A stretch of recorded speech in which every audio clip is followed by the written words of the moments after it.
You're listening to an Airwave Media Podcast. Hello, Saver. Whether you're saving for that trip to the tropics or saving for an emergency, now is the time to take advantage of Wells Fargo's savings options. Wells Fargo offers savings accounts that can help you save towards your goals. So, what are you saving for? Visit a Wells Fargo branch or wellsfargo.com/save to open a savings account today. Wells Fargo Bank, N.A., member FDIC. My name is Greg Jackson. I'm a PhD-holding historian, a professor, and the creator of History That Doesn't Suck, a podcast that makes legit, seriously researched American history come to life through entertaining stories. Join me for a chronological telling of the United States story, from the Revolution to fractious Civil War, tenacious inventors, brave reformers, and more. With more than 100 episodes, you can already binge listen your way from 1776 to the early 20th century. Listen to History That Doesn't Suck on Spotify.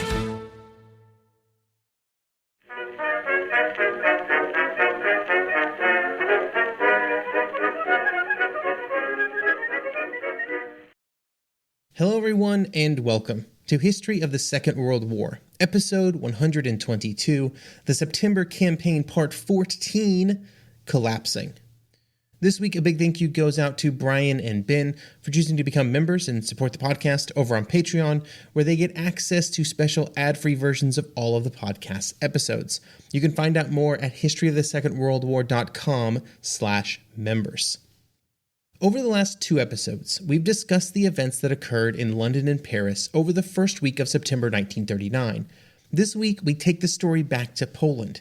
As a reminder, during episodes 8 to 12 of this series, we looked at the events of the opening days of the invasion, ending somewhere between September 4th and September 6th, depending on the area of the front. During these 4 to 6 days on every area of the front, the Polish defenders would be hit by the German attacks. They would, in some areas, mount an effective resistance, but eventually they would still be forced to retreat. In some areas, the units were forced by direct pressure from the Germans, while in others they would be forced to retreat due to the actions of units to their left and right. It is after this retreat began that we will pick up the action during this episode. Large-scale retreats can be a disorganized mess, and that's exactly what would happen to the various units of the Polish army. In Poland, during the second week of September, there would be all of the hallmarks of disorder: poor communication, indecisive leadership, and an unrelenting enemy advance.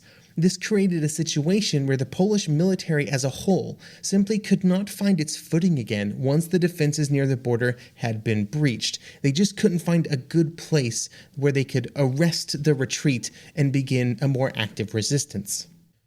The one Polish army that had not been heavily engaged in the opening attacks was Army Poznan. This army, commanded by General Kostreba, had been left mostly alone by the Germans. Really, it had only been engaged on its far southern flank in the German attacks against Army Łódź. However, as Army Łódź in the south and Army Pomorze in the north started to fall back from their initial positions, Army Poznan would be forced to do the same, even though it had not really been attacked itself. Kostreba wanted to use his available forces, which were really the strongest intact forces in the Polish military, to counterattack south, disrupting the German push for Łódź.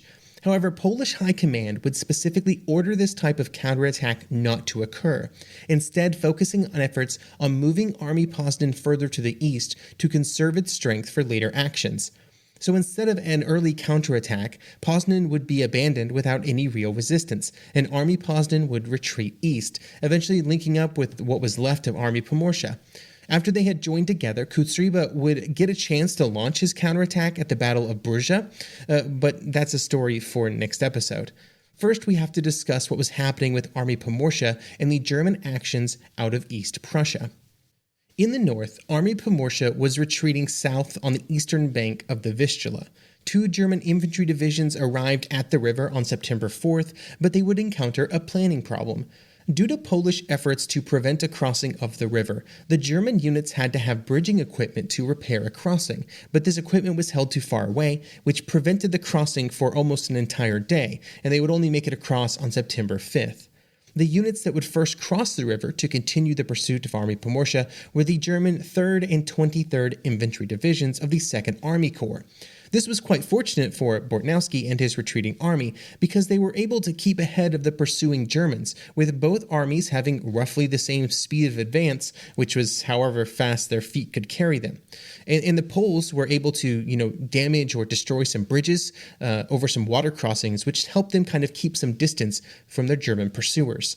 There had been some motorized and armored units involved in the initial attacks on Army Pomorcia, but they had been detailed to mop up the final Polish resistance west of the Vistula. This choice prevented a full destruction of Army Pomorcia, allowing them to continue their retreat to the east and to the south. A discussion started among the German military leaders at around this time, particularly General Bock of Army Group North and General Halder, the chief of the General Staff. Halder wanted to take what was already a major German victory in northern Poland and turn it into something bigger by halting the pursuit of Army Pomorcia and moving most of the Fourth Army to East Prussia.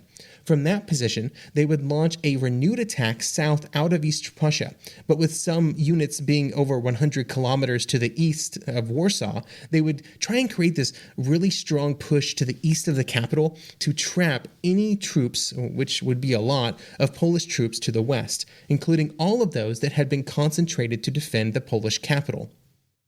In theory, this wasn't a bad move. It would have matched up nicely with the continued advances of Army Group South towards the capital. But it also had some downsides, which Bock would point out. The first problem was that such a movement of multiple divisions of troops would take time, and any units that had to transition east would not be available while they loaded up on trains, moved to East Prussia, and then sort of reorganized themselves for the attack. Army Pomorcia, even in retreat, was still a threat. The exact composition of the remaining Polish forces was not known to the Germans, but halting the pursuit of the remaining Polish divisions might allow them to regroup and counterattack. The result of these disagreements would be a compromise, with the 2nd and 3rd Army Corps left to continue to put pressure on Army Pomorcia, while the rest of 4th Army, including all of its armor and motorized troops, would move east to launch their new attack. Along with these troops, the 10th Panzer Division would also move into East Prussia to join in the attack, with the division having been kept in reserve during the first days of the invasion. The second round of German attacks south out of East Prussia would encounter a few key problems, starting just north of Warsaw with the Modlin fortifications. This was considered to be a critical defensive area by the Polish army, and so after the Germans had started their advance, the Modlin garrison had been ordered to maintain their position regardless of other events. This required them to transition into a defensive arrangement that protected them from all possible approaches, with the expectation that German attacks would leave them surrounded at some point, and after that occurred, they were to continue resistance for as long as possible. While the early days of the attack had forced most of Army Modlin to retreat from the East Prussian border, many troops had managed to make it back to Fortress Modlin, with pieces of the 8th and 20th Infantry Divisions added to the garrison.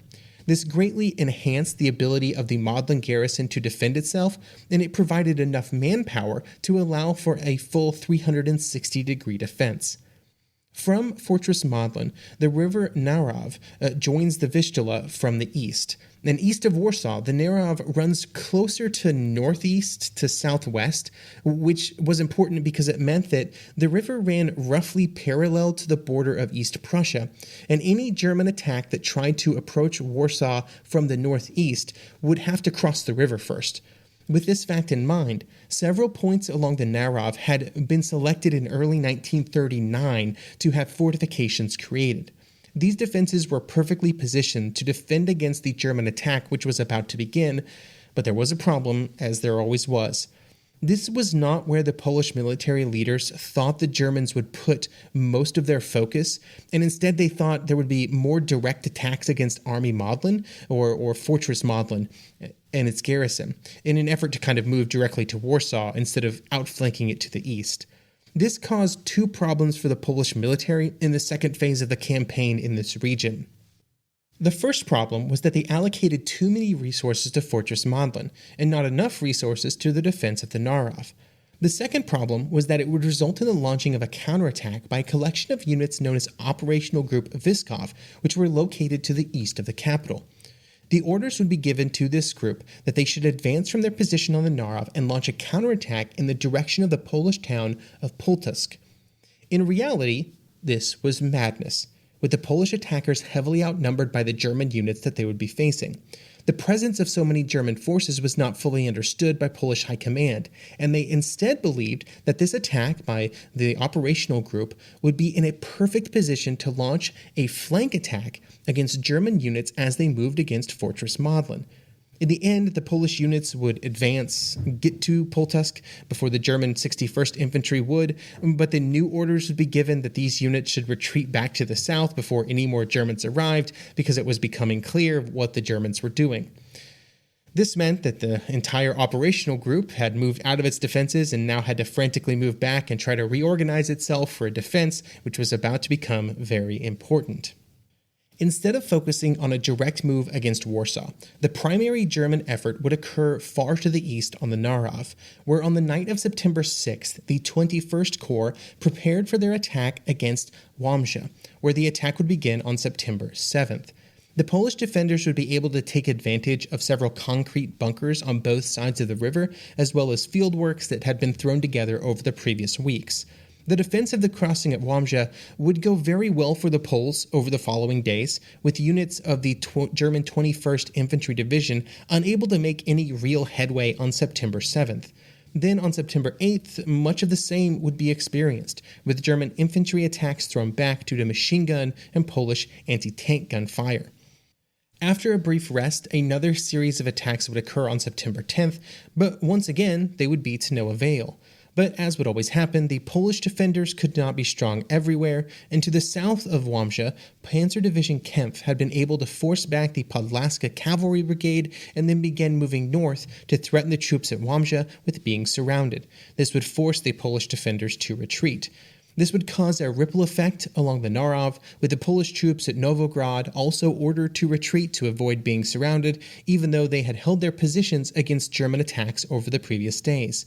The 10th Panzer Division would be the German division that was positioned furthest to the east at Wisna, where their attack would be more successful than the German attacks further west. But even at Wisna, the opening German attacks would be repulsed with heavy losses, and it would only be successive attacks that would finally make it through. Once the Narew had been crossed, the German units would move south with the goal of reaching the Bug River. Once they reached the river, they hoped that they would begin getting close to German troops advancing from the south under Army Group South, which would complete the encirclement of Warsaw.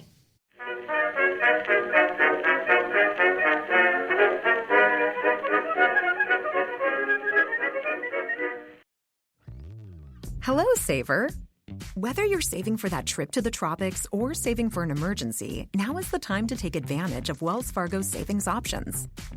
Wells Fargo offers savings accounts that can help you save towards your goals.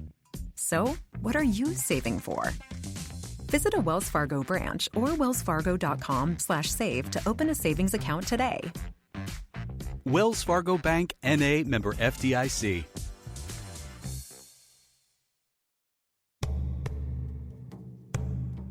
In all human history, there are few stories like that of ancient Egypt. On the banks of the Nile, these people created one of the most enduring and significant cultures. Their tale comes to life in the History of Egypt podcast. Every week, we explore the tales of this amazing culture, from the legendary days of creation and the gods, all the way to Cleopatra, and everything in between.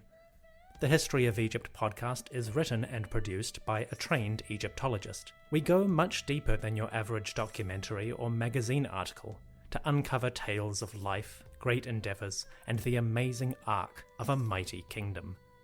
The History of Egypt podcast is available on all podcasting platforms, apps, and websites. Come, visit ancient Egypt and experience a legendary culture.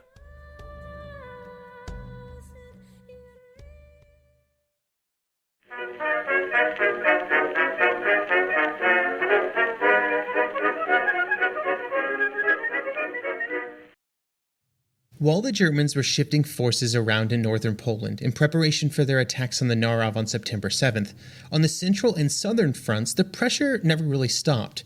Army Łódź was still the primary focus of Army Group South, and Army Prusy, which was supposed to prepare for a counterattack south of Warsaw, had instead been parceled out along the front to try and fill gaps.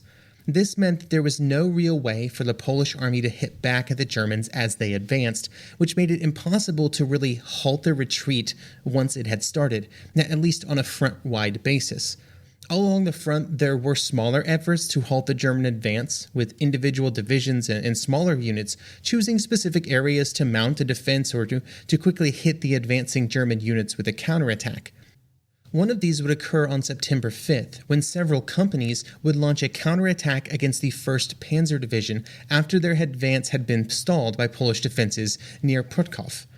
The Polish counterattack would knock out 11 German tanks, but any territory regained would quickly be lost to a renewed German effort and the power of German artillery, and also the renewed focus by the Luftwaffe.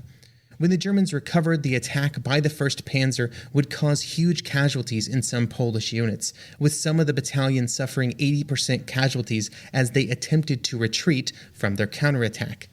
Later that night, the orders would be given for Army Łódź and Army Prusy to begin retreating back towards the Vistula along the entire front. Not every unit would get this order, mostly due to the mess of Polish communications at this point in the campaign. The Germans would continue their advance the next day, capturing Prutkov as most of the Polish units retreated in front of them. The next target for the German 1st and 4th Panzer Divisions was the town of Tomaszów Mazowiecki, which was next in the line of objectives that would lead the German units towards Warsaw. The major problem for all Polish units by this stage in the campaign was that they were trying to defend areas that did not have any real pre-war fortifications. And this meant that when a Polish unit arrived in a town like Tomaszów Mazowiecki, they had to try and rapidly build some fieldworks before the Germans arrived. They often had very little time to do so. Also, they were exhausted. And then the Germans would quickly, be on them in their armored or motorized units. This is exactly what would happen to the Polish 13th Infantry Division here, where they would try and throw up some defenses before being hit hard by both panzer divisions.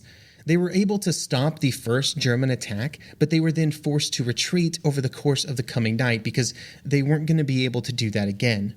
While the 1st and 4th Panzer Divisions were advancing directly towards Warsaw, to their north, the 13th and 10th Army Corps were putting their focus on the city of Łódź.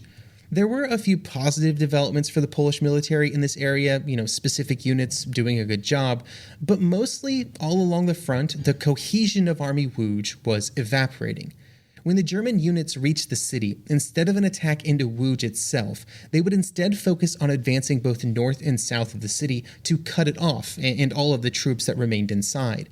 The city would then surrender to the German 17th Infantry Division on September 9th. Army Łódź was essentially dissolved at this point, and its commander, General Rommel, was placed in command of a new Army Warsaw. This formation was designed specifically to collect up all of the units that were retreating towards the capital to organize them for the city's defense. Over the next week, 100,000 soldiers would be in Army Warsaw under Rommel's command. Polish High Command would shift its focus to creating a new line of Polish resistance on the Vistula River, with German actions about 180 kilometers south of Łódź adding urgency to this shift. In this area, the German 15th Army Corps would push towards the Polish city of Kielce. Here, the German attacks would be so successful that General Hoth would shift the focus of his entire army from one of trying to capture territory and population centers to instead just focusing on trying to cut off the Polish units that remained west of the Vistula as they retreated. They would be able to surround 3 Polish infantry divisions over the following days. Attempts would be made to push through the German units for these retreating Polish units to continue towards the Vistula and then to the other side of the river, but these attempts were mostly unsuccessful. The order would eventually be given for the divisions to break up and push to the Vistula in tiny or small groups. This allowed at least a few units or a few men to make it to the river, but it destroyed the Polish divisions as a fighting force. In this area of the front, the German motorized units would advance so quickly that they would completely lose contact with the German non-motorized infantry divisions that were supposed to support them. This would be a problem that the German leaders, of armored and motorized divisions would spend the next several campaigns dealing with and trying to solve for. All of these advances on the Central Front would begin to cause something akin to panic in the capital. After the loss of Szczeszkowitz during the opening days of the campaign, the defenses of Warsaw gained greater priority, and the Warsaw Defense Command would be created at that time. As the German advances continued, other changes would be made. By September 7th, the government had fled the capital. The Polish General Staff would leave just a few days later, moving headquarters to the modern-day city of Brest, about 200 kilometers to the east. This put the General Staff out of communication with the front for a few days as they re-established their headquarters in Brest, at what was a pretty critical time. Riedz Śmigła, the commander-in-chief of all Polish forces, would be criticized for this decision both at the time and later, with many feeling that he abandoned the capital at its time of need. This would then become an important point of discussion after Poland was occupied by the Germans and the Polish government in exile was created. With the civilian and military leadership having left the capital, the city was put under the command of General Suma, the commander of the Warsaw Defense Command, who did not really have a lot to work with. Almost all of the Polish army formations had been ordered to move to the eastern side of the Vistula, instead of staying to defend the bulk of the capital, which was on the western side of the river. There were some Polish units that would be available for the defense, and their efforts would be greatly aided by the efforts of civilian work details, which would spend the next several days setting up barricades around the city and aiding in construction of defensive works wherever possible. To the southwest of the capital, the advance of the two German panzer divisions continued, with any possible actions being taken to slow them down, including blowing up bridges behind Polish units as they retreated. By the time that they were within 50 kilometers of the capital, there was a belief on the German General Staff that Warsaw had been declared an open city, with this assumption being based on the news that it was announced on the radio that the government and military leaders had left the capital. The idea that the German units could just move right into the city would be destroyed when the first German tanks were fired at by Polish artillery and anti-tank guns. On September 8th, General Suma would make it clear to everyone that Warsaw would be defended, stating in a radio address that Polish units would fight to the last man and the civilians would help however they could. While the soldiers and civilians in Warsaw were preparing themselves for the upcoming German attack, in southern Poland, retreat was kind of the standing order of the day. Army Krakow had been thrown into disarray after the city was abandoned and then fell to the Germans on September 6th. There was an attempt to rein in the Polish troops who were retreating and kind of organize them in a defense along the Dunajec River, which was roughly 100 kilometers to the east of the city, but they had very little time to prepare themselves. One of the challenges that all Polish units would face after the first few days of the attack was the problem of supplies. When they had been mobilized and taken up positions in their defenses along the border, they only had a few days of supplies at any given time, and when they were forced to begin to retreat, only so many supplies could be carried with each unit. There were many opportunities to resupply as the Polish units fell back. There were supply depots and distribution centers, but the overall pace of the retreat and the disorganization that all Polish units were experiencing made it difficult to ensure that every unit was getting the supplies that it needed. This is a good example of the kind of hidden reason that it was so difficult for the Polish units to mount a defense at any given area, like the Dunajec River, where on the night of September 7th, the Germans would be able to attack several Polish units before they were even able to cross the river, let alone establish a defensive line. The bridges over the river were then blown up, stranding several Polish units on the western side, where their only real option was surrender. The defense of the Dunajec River was never really a real possibility, and not just because of what was happening on the river, but also what was happening to the southeast. Army Carpathi had been given the task of defending the German and Slovakian attacks through the Carpathian passes, and it had not gone well. The biggest problem was that the German 4th Light Division was advancing very quickly to the east, and any attempt to establish any defensive line had to contend with the fact that it was very possible that this German formation would reach any natural line of defense, like the San River, before the retreating Polish units could. The target of the advancing 4th Light Division and the entire German advance in southern Poland was the city of Lvov in modern-day western Ukraine. The defense of the city was led by General Sikorsky after September 12th when he arrived to take command, but there wasn't a lot of time to organize the defenses of the city after he arrived due to the very rapid advance of the 4th Light and the 2nd Panzer Divisions. However, several thousand fresh troops of the 35th Infantry Division would arrive by train, adding to the growing number of men who were arriving from various units who had been in retreat since the start of the German attack.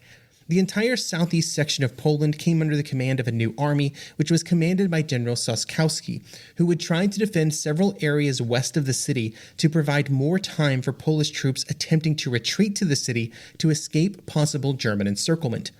One of these areas was around the Polish city of Przemysl, which was important because if it could be defended, it would allow the Polish 11th and 24th Infantry Divisions to continue to the east. Of course, the German commanders also knew that this area was important, and so the 4th Light Division would be sent towards the Polish city to capture it. The one advantage that all Polish efforts had on this area of the front was the presence of basically all that remained of the Polish Air Force, which had moved to airfields in southeast Poland. There were only about 50 fighters and 50-ish bombers that were still operational, and their sortie tempo was greatly reduced due to fuel and supply shortages, but they were at least still flying. Przemysl would be defended until September 14th, when it would finally be abandoned after several German attacks had been defeated. Almost 20,000 troops would be able to retreat from Przemysl towards Lvov.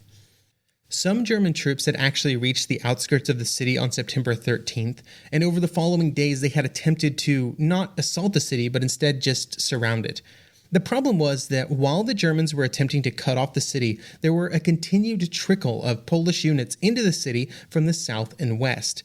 When the large units from Przemysl began to approach the city, the German General Kubler would have to move units specifically to try and block them from getting into the city, something that they would only be partially successful at. The reason that so many units were trying to get to Lvov was that it would be the focal point of fighting in southern Poland over the following week, because of the idea of the Romanian corridor, or the Romanian pocket. This was the idea that all of the Polish units that would fall back towards the Romanian border. Romania was a neutral country. And from there, they would kind of make their last stand on Polish territory. And if the worst happened, they would move across the border to either be interned by Romania or hopefully find their way into Western Europe to continue the fight with the French and the British. Lvov was critical to this idea and had to be held as long as possible because it could block a German advance from the north and west towards the Romanian border. This is why all of the Polish units that would retreat back towards Lvov and then continuing to the south and the east, and this would also be the area where all of the Polish military and civilian leaders would flee to after leaving Warsaw. This included Polish High Command, who would move from Brest to Kołomija near the Romanian border on September 15th. This meant that Leeds, Smigła, and the military high command would not really be involved in two of the most important Polish military operations during the final stages of the Polish campaign, the defense of Warsaw and the Polish counterattack at the Battle of Września, which we will discuss next episode.